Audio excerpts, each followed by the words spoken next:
Who should really consider splurging on an 86-inch 4K Android display with a built-in soundbar?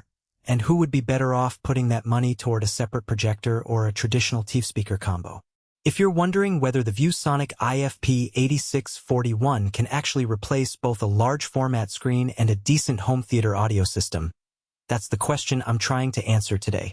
Link is in the description if you want to check the product details on Amazon, and I'll walk through the moments where this thing shines, the spots where it falls short, and whether the price tag makes sense for everyday buyers. Let's start with the hesitation most people feel when a single piece of hardware promises both a massive 4K canvas and a 55-watt soundbar. The first concern is whether the audio can fill a typical living room without sounding thin, especially when you're watching a blockbuster with booming explosions. The second worry is about the Android interface. Does it behave like a smart TV you can navigate with a remote, or does it feel more like a clunky tablet stuck on a wall? Finally, there's the risk of overpaying for a display that looks gorgeous but forces you to buy a separate audio upgrade anyway. In my own setup, I placed the IFP8641 on a wall that spans about 12 feet of width, a space that many mid-size families occupy for movie nights and remote learning sessions. The 86-inch screen is undeniably impressive. The 4K panel delivers crisp text and vibrant colors that hold up well even when you sit just a few feet away. For a home office meeting, the integrated microphone array does a respectable job of picking up voices from around the room, which means you can hop on Zoom without a separate conference mic. That's a real convenience if you're looking to simplify your desk. When it comes to sound, the 55-watt soundbar is the most talked about feature because it's the only audio source you'll get out of the box. In a controlled environment, a small living room of about 200 square feet, the soundbar provides clear dialogue, which is crucial for TV shows and online classes.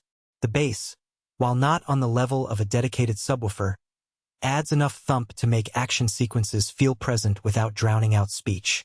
I tried streaming a Netflix thriller and the explosions were punchy enough to notice, but you'll still sense that the low end is limited if you crank the volume past 70%. For a bigger family room or an open-plan space, you'll probably notice the sound falling off quicker than a standalone 2.1 system. One practical strength is the single-cable USB-C connection. You can feed video, audio, and power through one line, which declutters the back of the unit and makes wiring less of a nightmare. I hooked a laptop, a streaming stick, and a Bluetooth keyboard all via that port, and the Android OS launched instantly into the ViewBoard interface. The UI feels more like a tablet than a TV remote. You scroll with your finger, tap icons, and even open a web browser for quick research during a presentation. That fluidity is great for educators and corporate trainers who need to switch between slides, video, and live demos without juggling multiple remotes. On the flip side, the remote itself is a bit of a friction point. It's a basic infrared controller that lacks a dedicated home button for the Android launcher, so you end up pressing the power button repeatedly to get back to the main menu. If you're accustomed to the sleek voice-controlled remotes on modern smart TVs, this can feel like a step backward. Also, while the Android certification means you get Google Play access, the app library isn't as robust as you'd find on a full-blown smart TV platform. Some streaming services require a separate account login that isn't always saved, meaning you might have to re-enter credentials after a reboot. Another real-world scenario I tested was using the display for a virtual fitness class. The large screen lets the instructor fill your field of view, and the built-in mic captures your voice when the instructor asks for feedback. However, the built-in speakers struggle to project enough volume to cover a noisy room, especially if you have kids running around.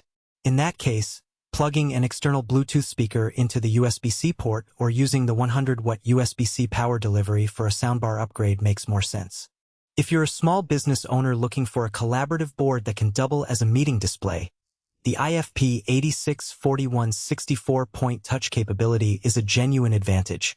You can sketch, annotate, and move files around with multiple fingers, and the Android OS supports a range of office apps.